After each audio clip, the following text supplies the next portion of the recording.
మన ప్రభువును రక్షకుడైన యేసుక్రీస్తు పరిశుద్ధమైన నామంలో ఈ కూడికకు కూడి వచ్చిన మీ అందరికీ కూడా యేసుక్రీస్తు నామంలో శుభాభివందనాలు తెలియజేస్తున్నాను. అందరికీ వందనాలు, దేవునికి స్తోత్రాలు. పరిశుద్ధ గ్రంథంలో నుంచి ఇర్మియా గ్రంథం 40వ అధ్యాయము 4వ వాక్యాన్ని నాతో పాటు చెప్పండి. ఇర్మియా గ్రంథం 40వ అధ్యాయము నాతో పాటు నేను చెప్పే మాట నాతో కలిసి చెప్పండి. నేను నిన్ను భద్రముగా కాపాడెదను. నేను నిన్ను భద్రముగా కాపాడెదను. ఇప్పుడు తలెత్తి నా వైపు చూడండి.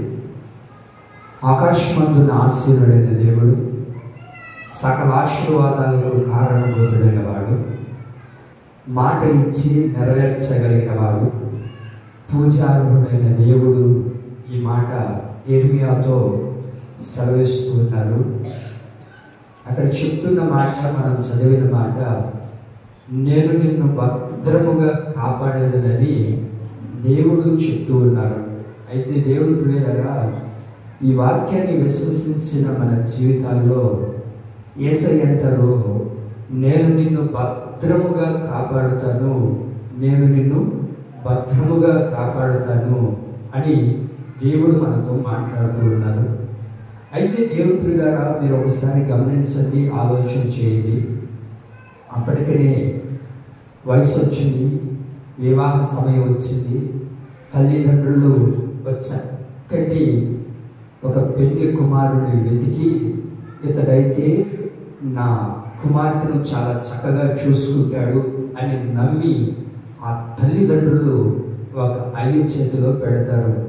పెట్టిన తరువాత ఆ తల్లిదండ్రులు అంటారు, అమ్మా ఇదిగో ఈ వ్యక్తి అయితే నిన్ను చాలా భద్రంగా కాపాడుతాడు, మాకంటే ఎక్కువగా ఈ వ్యక్తి అయితే నిన్ను కాపాడుతాడు, నిన్ను భద్రంగా చూసుకుంటాడు, మాకంటే ఎక్కువగా నిన్ను భద్రంగా చూసుకుంటాడు, నువ్వేం భయపడాల్సిన అవసరం లేదు అని తన యొక్క తల్లిదండ్రులు ఆ కుమార్తెతో చెప్తారు.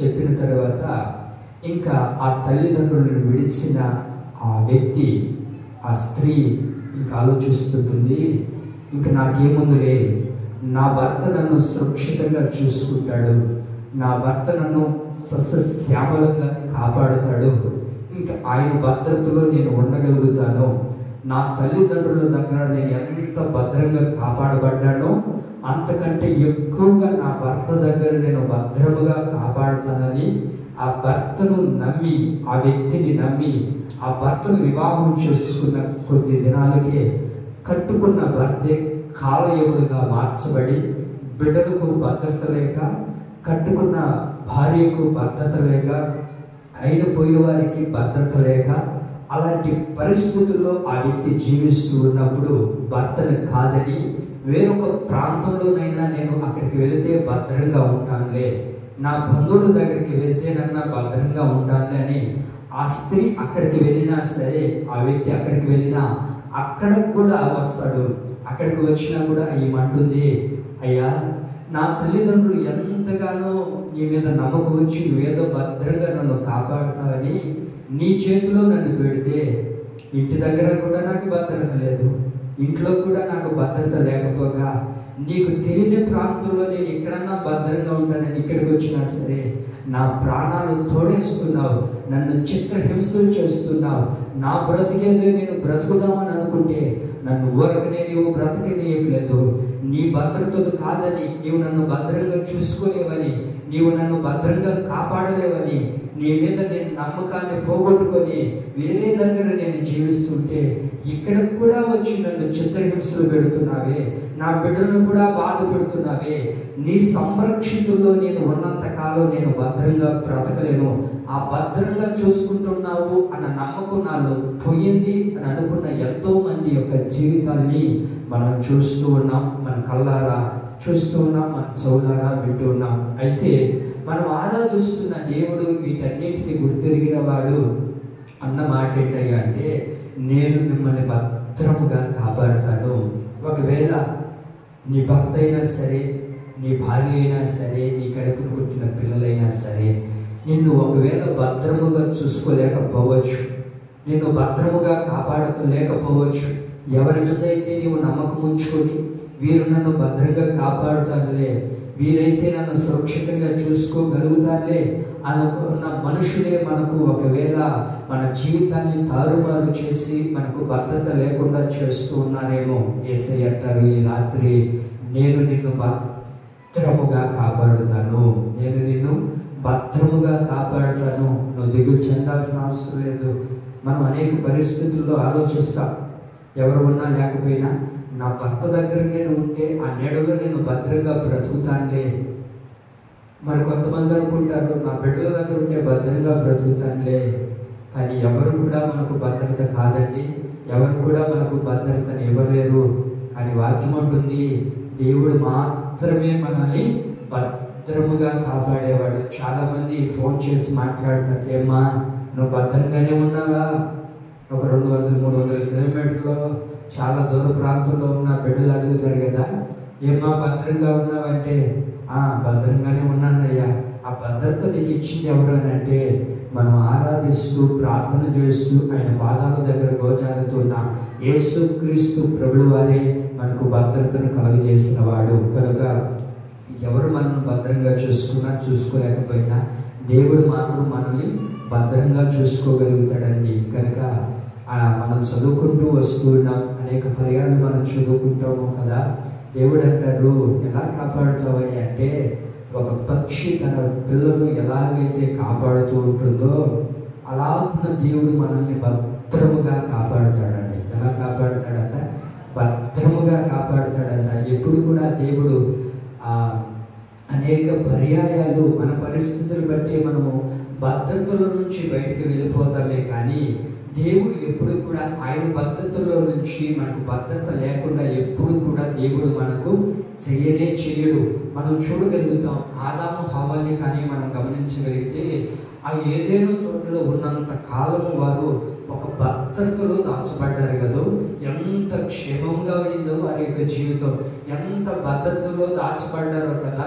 దేవుడు చూడండి, మీరు గమనించగలిగితే దేవుడు పిల్లరా, దేవుడు ఎప్పుడు కూడా ఎవరి స్వతంత్రాన్ని లాక్కునే దేవుడు కానే కాదాయన.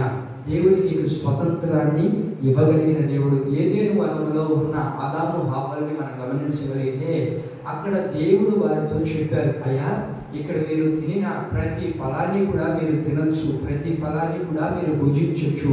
అయితే ఇందులో ఒక చెట్టు ఉంది, ఆ ఫలాన్ని మీరు భుజించకూడదు, అది మీరు ఎప్పుడైతే తింటారో నిశ్చయముగా మీరు చస్తారు అని దేవుడు చెప్పాడు. అది ఏం చేస్తుంది ఆ ఫలము అంటే, మంచి చెడును తెలియజేసే ఫలం అది. కనుక ఆ ఫలాన్ని మీరు భుజించద్దు అని దేవుడు చెప్పిన తర్వాత వారు ఏం చేశారో మనకు బాగా తెలుసు కదా. ఆ సాధారణ యొక్క మాటను విని ఆ ఫలాన్ని భుజించిన తర్వాత దేవుని యొక్క మహిమను పోగొట్టుకున్నారు. దేవుని సన్నిధిలో ఎప్పటి వరకైతే వారు భద్రంగా కాపాడబడుతున్నారో ఆ భద్రత వారికి అనేది లేకుండా పోయింది. అయితే దేవుడు వచ్చి వారితో అంటారు, ఎందుకు మీరు ఇలాంటి కార్యక్రమం చేశారు అని అంటే, ఏదో తెలుసు తప్పును బట్టి చేసేసామయ్యా, లేదో క్షమించు అని అన్నప్పుడు ఎప్పటి వరకైతే ఆ భద్రత ఉన్నదో ఆ భద్రతలో నుంచి వారు బయటికి వెళ్ళిపోయినట్లుగా మనం చూడగలుగుతాం. ఆ తర్వాత మీరు గమనించారండి, అక్కడ మరొక చెట్టు కూడా ఉందంట. ఆ చెట్టుకి దేవుడు ఏం చేశాడంటే అగ్ని జ్వాలను దానికి సరిహద్దులుగా వేశారని దేవదూతలు అక్కడ ఉన్నారని మనం చదువుకున్నాం. అయితే నేను అంటాను, ముందుగానే ఆ చెట్టుకి మంచి చెడులను కలగజేసి ఆ వృక్షాన్ని కూడా ఆ ఖడ్గాల్ని దేవుడు ఉంచుకుంటే బాగుంటుందేమో. అయితే దేవుడు ఎలాంటి వాడయ్యా అంటే, ఒక జీవితాన్ని మనకి ఇచ్చిన తర్వాత మన స్వతంత్రతను లాక్కునే దేవుడు కానీ కాదాయన. దేవుడు అన్నీ చెప్తాడు, మన ఎదుట అన్నీ ఉంచుతాడు. మంచి చెడు అనేటివి రెండు దేవుడు మనం ఉంచిన తర్వాత నీకు ఏది ఇష్టమో అది తీసుకోమంటాడు. దేవుడు స్వతంత్రతను లాక్కునే దేవుడు కానే కాదు. మనం గమనించగలిగితే దేవుడు పిల్లరా, మన జీవితంలో దేవుడు ఎప్పుడు కూడా కొన్ని సరిహద్దులు నియమించి ఇది నువ్వు ఇది చేయి అని ఎప్పుడు కూడా మనకు అలా చెప్పేవాడు కాదు మన దేవుడు. మన దేవుడు ఎవరయ్యా అంటే స్వతంత్రతనిచ్చే దేవుడు. మనం స్వతంత్రంగా బ్రతకాలని ఆలోచన చేసే దేవుడు. అయితే మన చేతులారా మనమే ఆ భద్రతలో నుంచి బయటకు వెళ్ళిపోతే మన జీవితాలు పాడైపోతాయి. మనము ఎందుకు పనికిరాని వారిగా మార్చబడతాము. కనుకనే దేవుడు బిడ్డలారా, మనము దేవుడి దగ్గర ఉన్నంతసేపు, దేవుని భద్రతలో ఉన్నంతసేపు ఏ దుష్టుడు కన్ను కూడా మన మీద పడదు, ఏ దుష్టుడు కూడా మనకు హాని చేయడు. అందుకే వాక్యం అంటుంది, మనం ఈ రోజున ఎన్నో చూస్తూ ఉన్నాం. భద్రత లేని పరిస్థితులు, కడుపున పుట్టిన బిడ్డలకే భద్రత లేదు తల్లిదండ్రుల దగ్గర. వింటున్నారండి? నా వైపు చూడండి దేవుడి బిడ్డలారా, తల్లిదండ్రుల దగ్గరే కడుపున పుట్టిన బిడ్డలకు క్షేమం లేదు, భద్రత లేదు. కడుపున పుట్టిన బిడ్డలే తల్లిదండ్రులను చంపేస్తున్న రోజుల్లో మనం బ్రతుకుతూ ఉన్నాం కదా. అయితే ఇలాంటి పరిస్థితుల్లో జీవిస్తున్న మనతో యేసయ్య అంటారు, నేను నిన్ను భద్రముగా కాపాడుతాను. ఆమేన్. దేవుడు అంటారు కదా, నేను నిన్ను భద్రముగా కాపాడుతాను.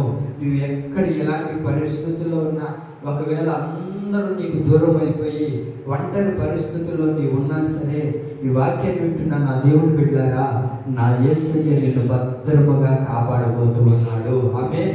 భద్రత మనకు చాలా అవసరం అండి. భద్రత మనకు చాలా అవసరం. ఆ భద్రతలో, ఆ గూటిలో నువ్వు ఉన్నంతసేపు ఏ అపాయము కూడా నీకు సంభవించదు, ఏ హాని కూడా నీకు సంభవించదు. అయితే దేవుడి బిడ్డలారా వినండి, ఆ భద్రతలో మనం ఉన్నంతసేపే మనకు భద్రత ఉంటుంది. దేవుడి దగ్గర ఉన్నంతసేపే, దేవుని రెక్కల చాటులో ఉన్నంతసేపే మనకు భద్రత కలుగుతుంది. దేవునిలో లేకపోతే మనం ఎంత మాత్రము భద్రతలో ఉండలేమని ఎన్నో విషయాలు మనం వింటూ వస్తూ ఉన్నాం. అయితే దేవుడి బిడ్డలారా చూడండి, ఒక కుటుంబం కట్టబడాలి అని అంటే, మీరు చూసారా ఎప్పుడైనా? మీరు ఎప్పుడైనా చూడండి, పక్షులు మీరు గమనించి చూస్తే ఎప్పుడు కూడా యజమానుడు ఆ గూటి దగ్గర కాపుకాస్తూ ఉంటాడు. యజమానుడు అనే ఆ పక్షి ఆ గూటి దగ్గర కాపలా కాస్తూ ఉంటుంది. అయితే తల్లి పక్షి ఏం చేస్తుందంటే బయటికి వెళ్ళి ఆహారాన్ని తీసుకొని వస్తుంటుంది. బయటికి వెళ్ళి అలాగే ఆ గూడు కట్టుకోవాలంటే ఆ పొలను కానీ ఆ గడ్డిని కానీ తీసుకొని వస్తుంటుంది. అయితే వాస్తవానికి ఎవరు వెళ్ళాలి పని చేయడానికి? వాస్తవంగా మగ పక్షి వెళ్ళాలి. కానీ మగ పక్షి ఎందుకు అక్కడ ఉందయ్యా అంటే, ఎవడైనా దుష్టుడు వస్తే, ఎవడైనా హాని చేయడానికి వస్తే, వాడిని నాశనం చేయాలన్నా, వాడి మీద యుద్ధం చేయాలన్నా మగ పక్షి అక్కడ ఉంటేనే అది యుద్ధం చేయగలుగుతుంది కదా. అందుకనే ఒక కుటుంబం కట్టబడాలంటే ఇద్దరు కూడా సహకారులై ఉండాలి. ఇద్దరు ఆ గూడు కట్టుకున్నప్పుడే ఈ ఆడపక్షి ఏం చేస్తుందంటే ఆ పుల్లలన్నిటిని, ఆ గడ్డన్నిటిని తీసుకొని వస్తే ఆ ఇద్దరు కలిసి ఆ కుటుంబాన్ని కట్టుకోగలుగుతారు. ఆ గూటిని కట్టుకున్నప్పుడే తన బిడ్డలను దాంట్లో పెట్టుకొని అవి భద్రంగా చూసుకోగలుగుతాయి. భద్రంగా చూసుకోవాలి అని అంటే తల్లిదండ్రులకు అవసరమై ఉన్నది. కనుక మన బిడ్డలనైనా సరే మనం జాగ్రత్తగా చూసుకోవాలంటే, మన కుటుంబాన్ని భద్రంగా చూసుకోవాలంటే భద్రపరచగలిగిన దేవుడు అంటారు, నేను మాత్రమే మిమ్మల్ని భద్రముగా కాపాడుతాను. ఆమేన్. మనం యేసయ్య ద్వారా రక్షించబడ్డాము, యేసయ్య ద్వారా నడిపించబడుతూ ఉన్నాము. యేసయ్య రక్తం ద్వారా కడగబడి పరిశుద్ధులుగా మార్చబడి ఆయన సన్నిధికి వస్తున్న మనందరినీ కూడా దేవుడు భద్రంగా కాపాడాలని ఆశపడుతూ ఉన్నాడు. అయితే దేవుడు బిడ్డలారా, దేవుడు మనల్ని భద్రముగా కాపాడాలి అని అంటే, దేవుడు మనల్ని అందరినీ భద్రంగా కాపాడాలంటే మరి మనం ఏం చేయాలి? ఎవరిని దేవుడు భద్రంగా కాపాడుతాడు అని అంటే, వాక్యం ఉంటుంది ఎవరిని ఆయన భద్రంగా కాపాడుతాడంటే, యోహాను రాసిన మొదటి పత్రిక 5వ అధ్యాయము 17వ వాక్యాన్ని మనం చదువుకుందాం. యోహాను రాసిన మొదటి పత్రిక 5వ అధ్యాయము 7వ వాక్యాన్ని మీరు చదవగలిగితే,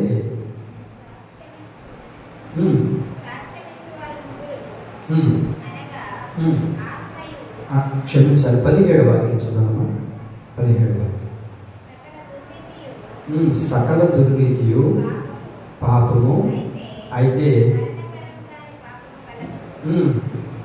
ఆ తర్వాత దేవుని మూలముగా పుట్టి ఉన్నవాడెవడును పాపము చేయుడని ఎరుగుదుము, దేవుని మూలముగా పుట్టినవాడు తాను భద్రం చేసుకొనుచు తనను భద్రం చేసుకొనుచున్నాను కనుక దుష్టుడు వాడిని ముట్టడు.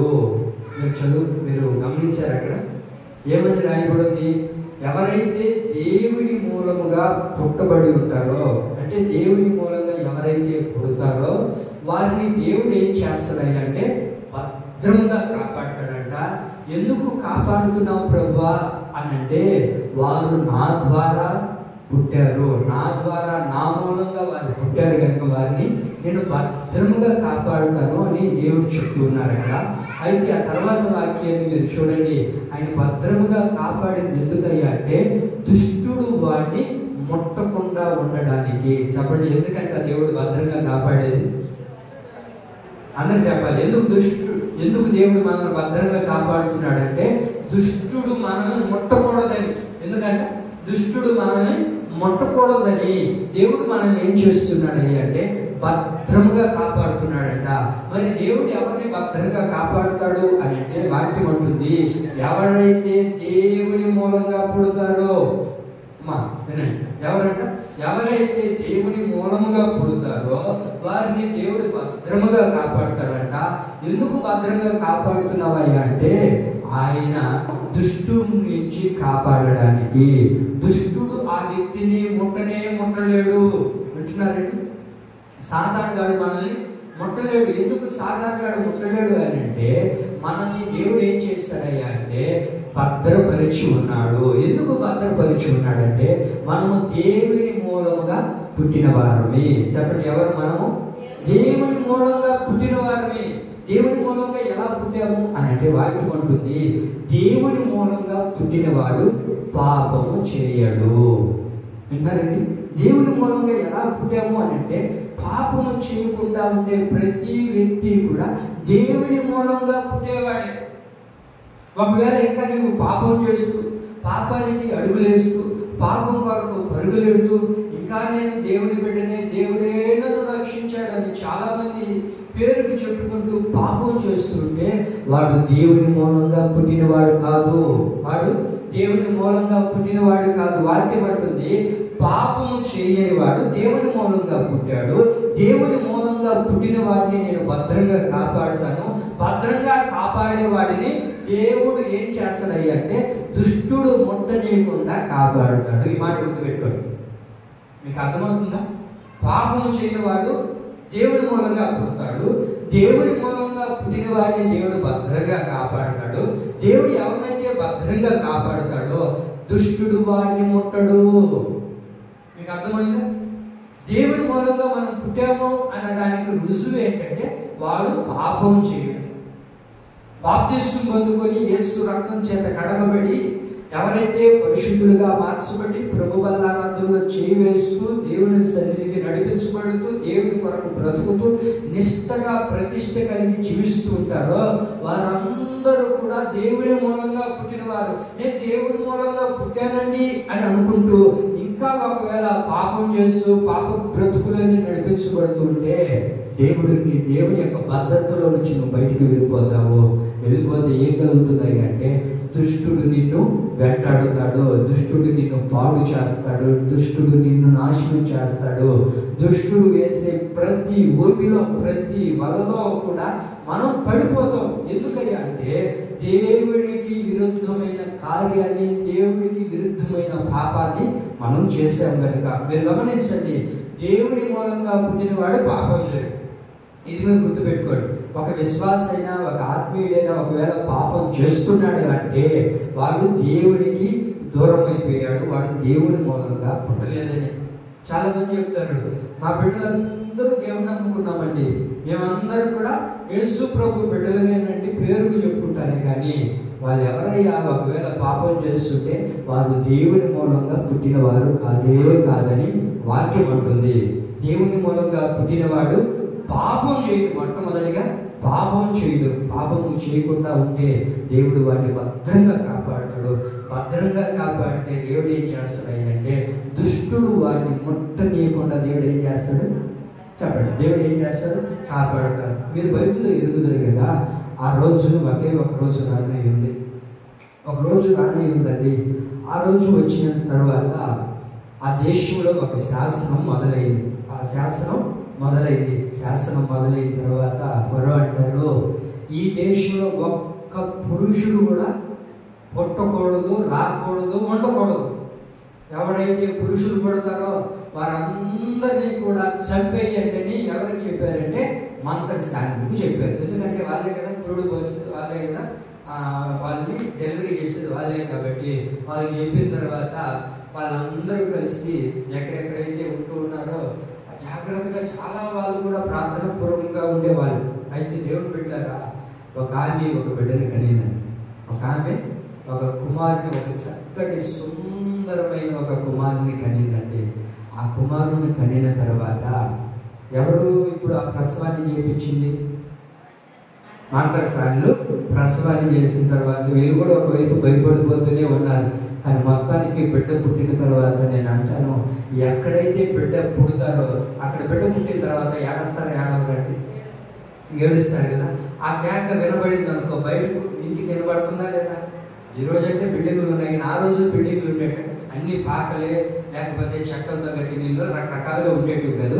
అయితే అతను నేను అంటాను, ఒకవేళ మోషి ఏడ్చి ఉండడేమో. ఎందుకనంటే ఒకవేళ ఏడ్చుంటే పక్కన ఉండే వాళ్ళకు లేకపోతే ఇరుగు పొరుగు వాళ్ళకో తెలుసుంటుంది. ఆ సమాచారం ఎక్కడికి వెళ్ళి ఉండేది?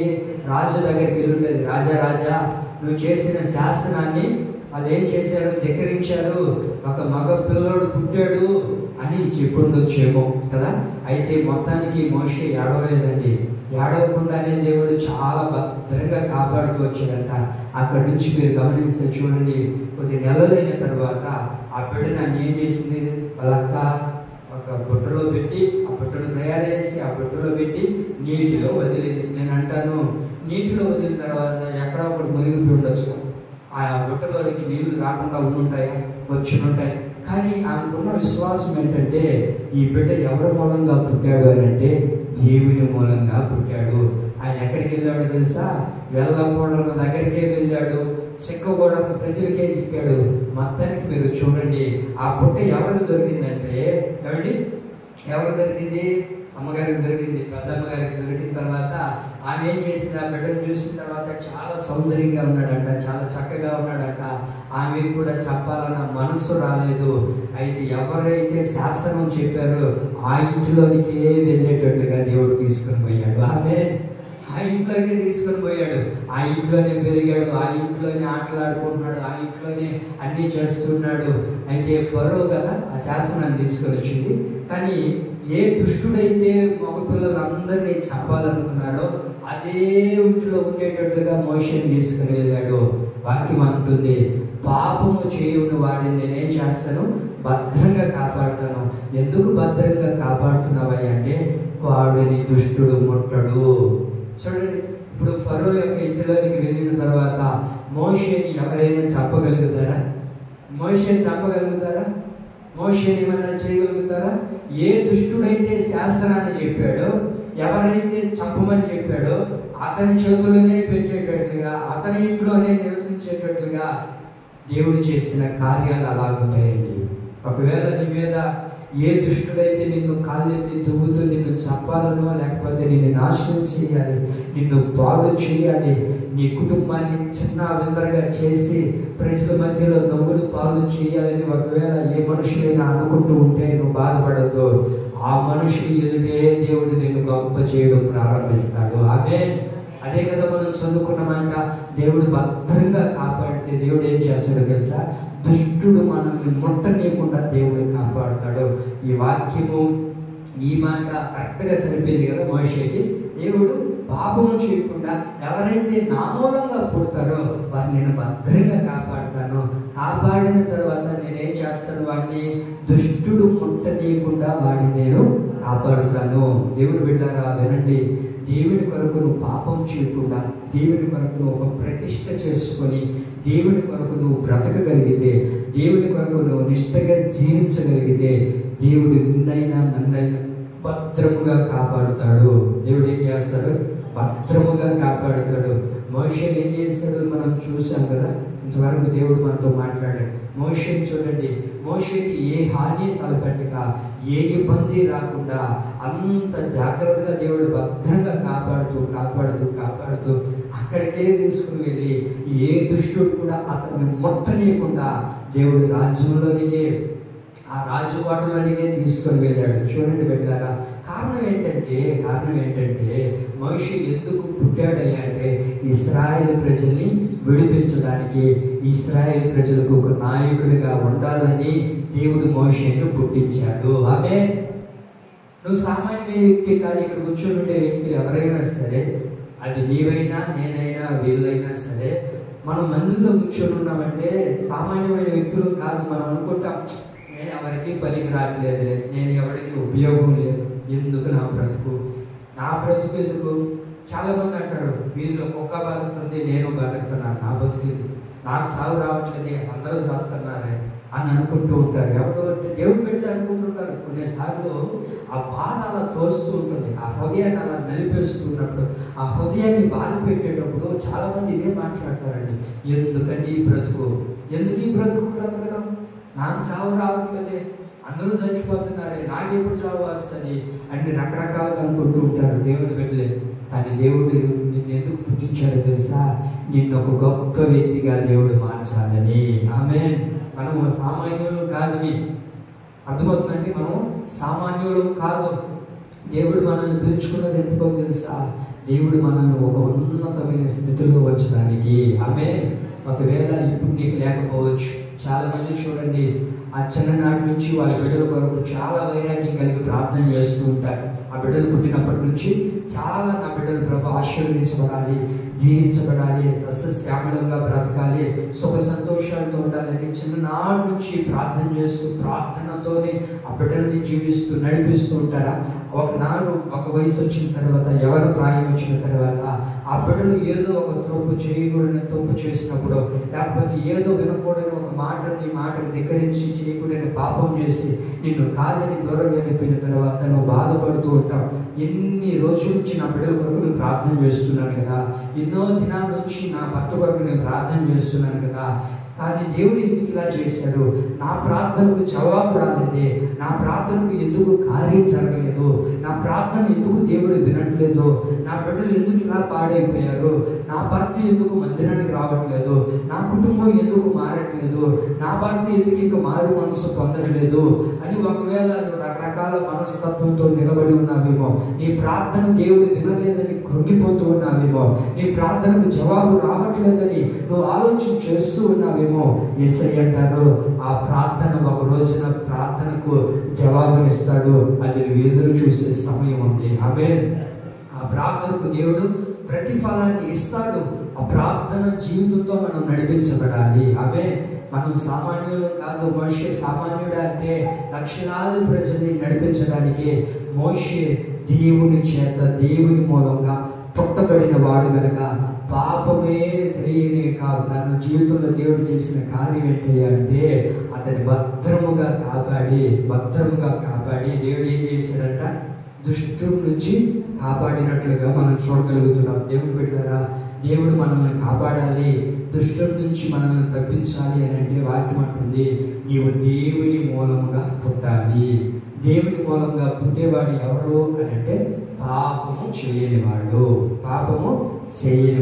ఇంక మీదట పాపము చేయక, ఏ విషయంలోనైనా సరే పాపం చేయక, దేవుడిని బాధ పెట్టక, దేవుడిని మరలా సిలువుకు అప్పగించుకుంటా పరిశుద్ధంగా బ్రతికినట్లయితే దేవుడు నిన్ను నన్ను భద్రముగా కాపాడి, యేసయ్య అంటారు, దుష్టుడి నుంచి వాడిని నేను కాపాడుతాను.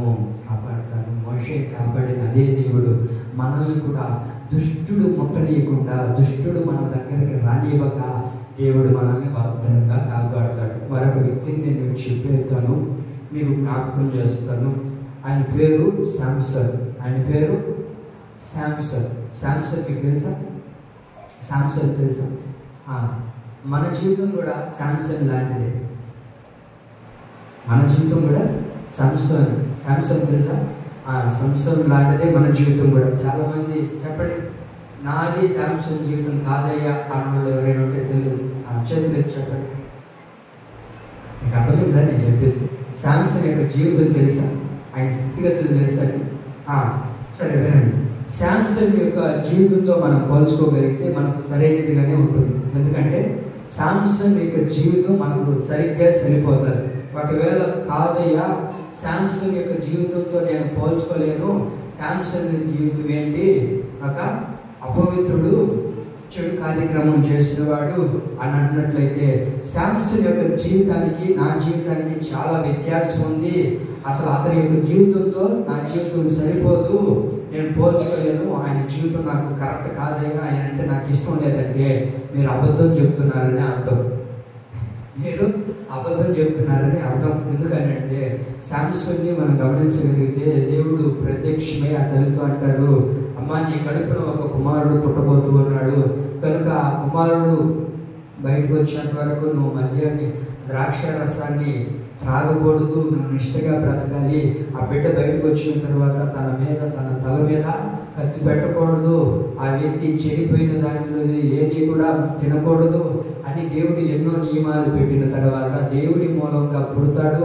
అతను ఎందుకు పుడతాడయ్యా అంటే ఇశ్రాయేలు ప్రజలకు అధిపతిగా ఉండడానికి పుట్టబోతున్నాడు, ఇశ్రాయేలు ప్రజల్ని రక్షించడానికి పుట్టబోతూ ఉన్నాడని దేవుని యొక్క ప్రత్యక్షతతో బయలుపరచబడినట్లుగా శాంసన్ పుట్టినట్లుగా మనం చూడగలుగుతున్నాం. దేవుని బిడ్డలారా చూడండి, శాంసన్ పుట్టాడండి.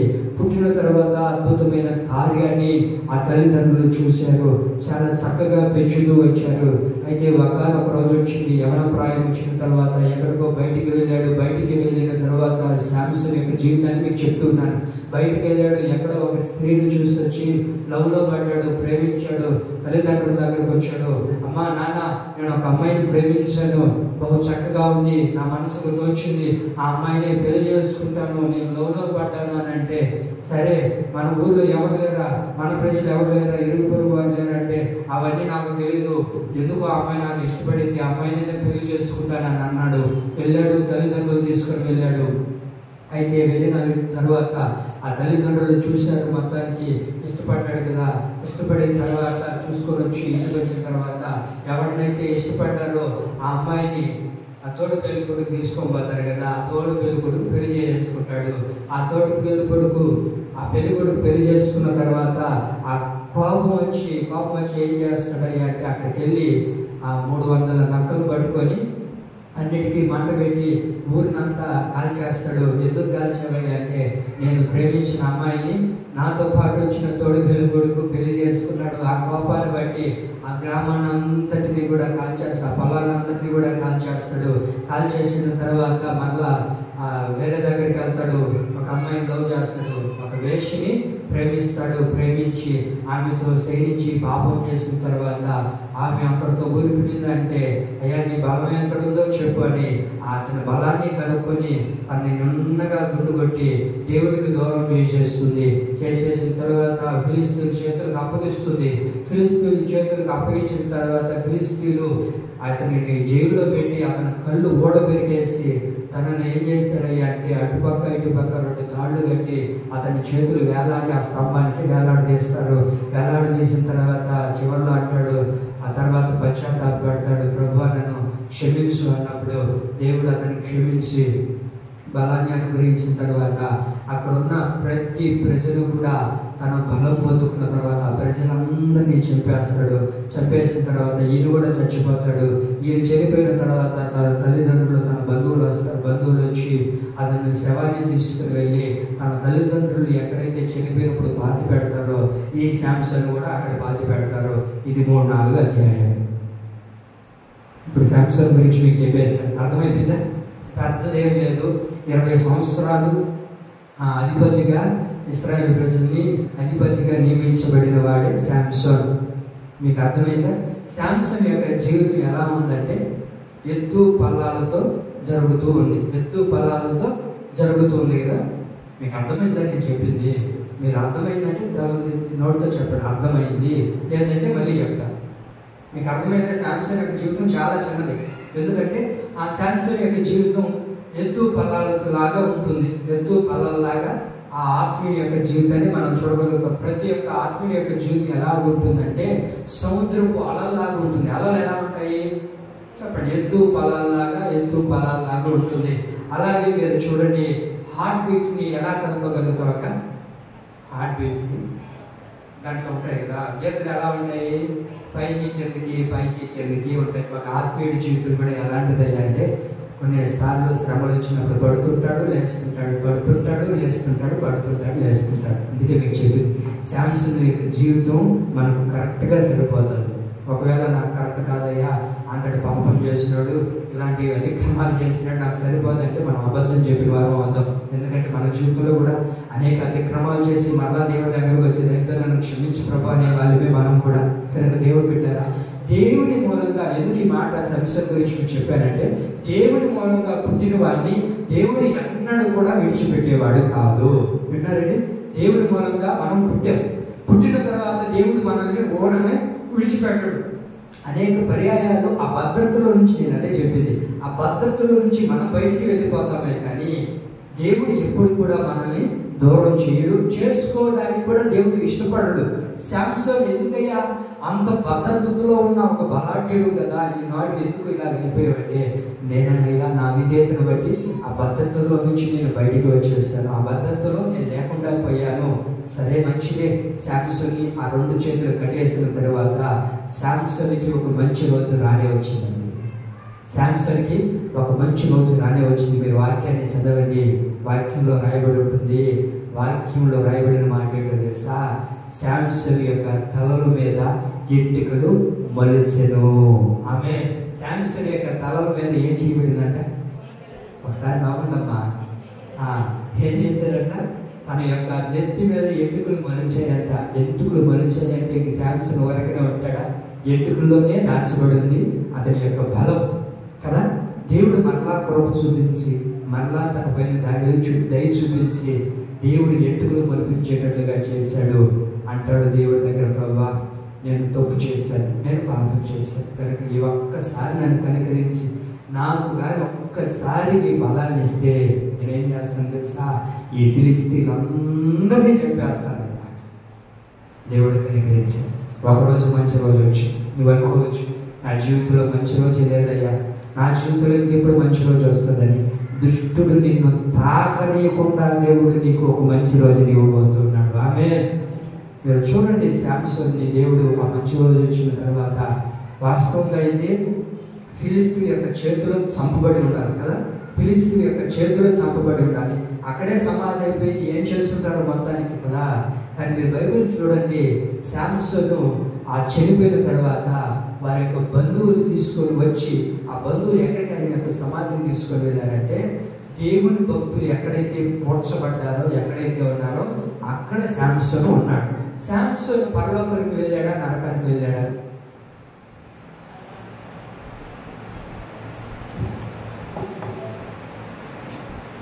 చెప్పదానికి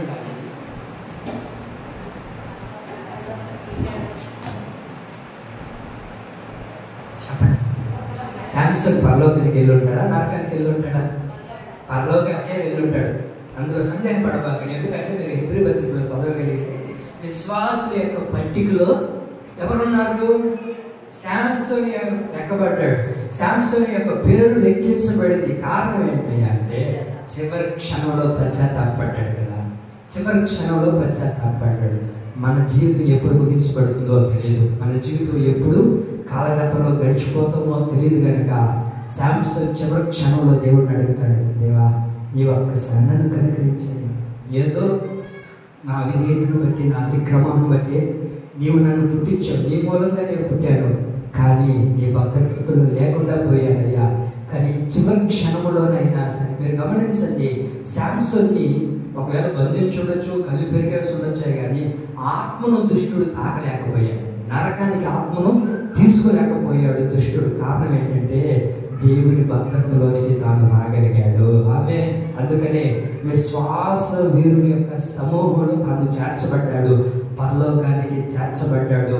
ఆ సింహాసనానికి వారసుడిగా ఆ దేవుని యొక్క మనస్సు ఎదుట, దేవుని ప్రత్యక్షత ఎదుట నిలబడ్డాడు. కనుక దేవుడు మనతో కూడా కోరుకునేది ఏంటంటే, సంసోను వలె ఒకవేళ మన జీవితాలు కొనసాగించబడుతూ ఉన్నప్పటికీ దేవుడు దగ్గర మనం పశ్చాత్తాపడగలిగితే దుష్టుడు నిన్ను ముట్టనీయకుండా దేవుడు నిన్ను కాపాడతాడు.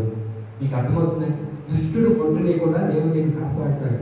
మీరు అనుకోవచ్చు, నన్నేందయ్యా దుష్టుడు ముట్టలేదు, నన్నెవడు ఏం చేస్తాడులే అనుకోవద్దు.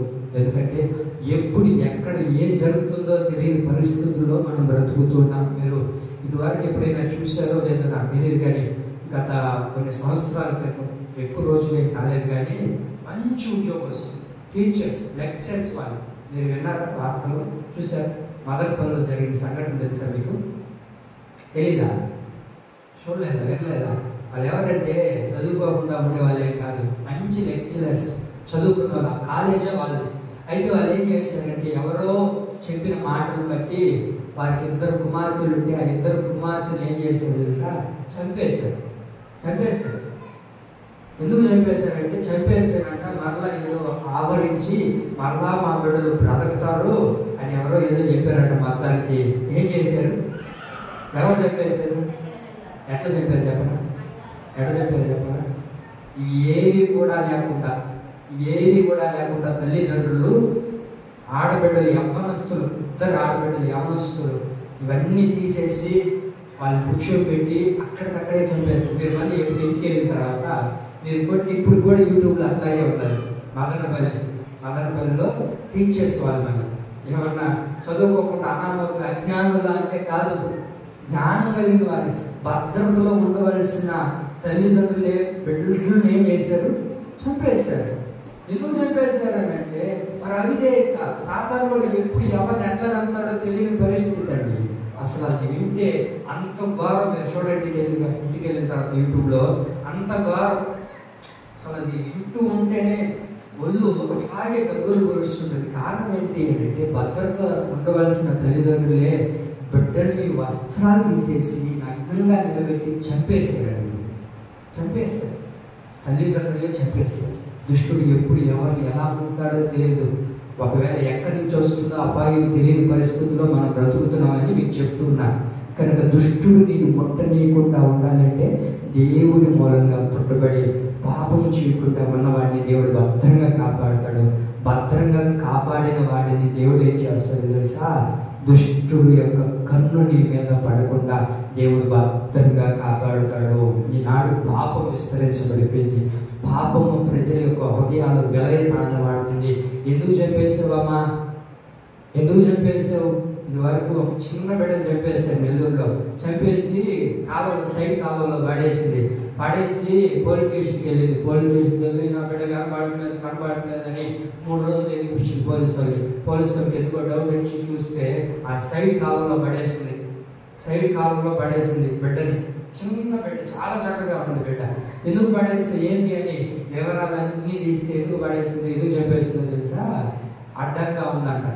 ఇవి ఎందుకంటే అక్రమాల్లో ఉంది. అక్రమంలో పాపం చేస్తూ వేరే ఒకరితో ఉంటే ఇది అడ్డుగా ఉందంట బిడ్డ. అందుకని చంపమన్నాడు అంటాడు. ఏం చేశారు? చంపేశారు. ఇలాంటి ఒకటి కాదు, 2 కాదు. మీకు చెప్పాలండి, ఈ రాత్రి అంతా కూడా సరిపోదు. గత రోజుల్లో కూడా మీరు చూసారో లేదో, కామి తన భర్త చనిపోతే ఏదో చిన్న ఉద్యోగం చేసుకుంటుంది. ఆ ఉద్యోగస్తులు అక్కడెక్కడ తిరుగుతూ ఉండే ఒకడు ప్రేమించాడు ఆమెని. ప్రేమించి మనం ఊరికి వెళ్దాం రా అని చెప్పి కారులో ఎక్కించుకొని పోయాడంట. కారులో ఎక్కించుకొని పోతున్నాడు ఆ తల్లిని, బిడ్డని. ఆమెకు అప్పటికే ఒక కూతురు. అయితే తీసుకుని వెళ్ళిపోతూ ఒక బ్రిడ్జి దగ్గర ఆపి ఆ తల్లిని, బిడ్డని ఇద్దరిని తోసేశాడు. బ్రిడ్జిలో తోసేస్తే ఆ పాప చాలా తెలివిగా అక్కడ ఉన్న పైపున రాత్రంతా పట్టుకొని అరస్తా ఉండిందంట. మీరు చూడండి యూట్యూబ్లో. ఆ బిడ్డ ఆ పైపుని అలాగే పట్టుకొని కింద నీళ్లు బారుతున్నాయి. తల్లి అయితే కొట్టుకొని వెళ్ళిపోయింది. ఈ బిడ్డ ఎట్లాగో మొత్తానికి ఆ పైపులు పడేసుకుని అరస్తా ఉంటే ఎవరికో అరుపులు వినబడితే మరలా వచ్చి అక్కడ చాలా ఉంటుంది. అది మీరు చూడండి, నాకు చెప్పలేకపోతున్నాను. ఎందుకు ఇవన్నీ చెప్తున్నానంటే, దుష్టుడు ఎవరి దగ్గర నుంచి వస్తాడో తెలియదు. ప్రేమించిన వాళ్ళే చంపేస్తున్నారు, కట్టుకున్న వాళ్ళే చంపేస్తున్నారు. అక్రమాలు ఎక్కువైపోయినాయి. అక్రమాలు అండి. పెళ్లి చేసుకుని ఉన్నారు, భర్తతో ఉన్నా సరే వేరొకరితో ఏం చేస్తున్నారు? పాపం చేయడాన్ని బట్టి కట్టుకున్న భర్తను చంపేస్తున్నారు, భార్యను చంపేస్తున్నారు. అందుకే వాక్యం అంటుంది, పాపము చేసేవాడు దేవుని మూలంగా పుట్టినవాడు కాదు. పాపం చేస్తున్న వాడిని వాక్యం అంటుంది వాడిని దుష్టుడు ముట్టుతాడు, వాడిని దుష్టుడు ముట్టి పాడు చేస్తాడని వాక్యం అంటుంది. కనుక మనము ఏం చేయాలంటే దేవుని చేత పుట్టబడిన వారిగా ఉంటారు. ఒక్క వాక్యం చెప్పి నేను ముగిస్తాను చూడండి. యోహాను రాసిన మొదటి పత్రిక 4వ అధ్యాయం 7వ వాక్యం. ఈ ఒక్క వాక్యం చెప్పి నేను ముగిస్తున్నాను. 7వ వాక్యం చదవక యోహాను రాసిన మొదటి పత్రిక 4వ వాక్యం 7వ వాక్యం. దేవుని మూలంగా పుట్టిన వాడిని ఎలా తెలుసుకోగలుగుతామంటే, ప్రియులారా, మనము ఒకరినొకరు ప్రేమించుకుందాము. ఏలనగా ప్రేమ దేవుని మూలముగా కలుగుచున్నది. ఆ తర్వాత ప్రేమించు ప్రతివాడును దేవుని మూలంగా పుట్టినవాడని ఎరుగుదుముగాక. ఆమేన్. చూడండి, దేవుని మూలంగా పుట్టినవాడు ఏం చేస్తాడయ్యా అంటే ఇతరులను ప్రేమిస్తాడు. ఈ మాట గుర్తుపెట్టుకొని వెళ్ళండి ఇక్కడి నుంచి. ఏమక్క? దేవుని మూలంగా పుట్టినవాడు ఏం చేస్తాడంటాక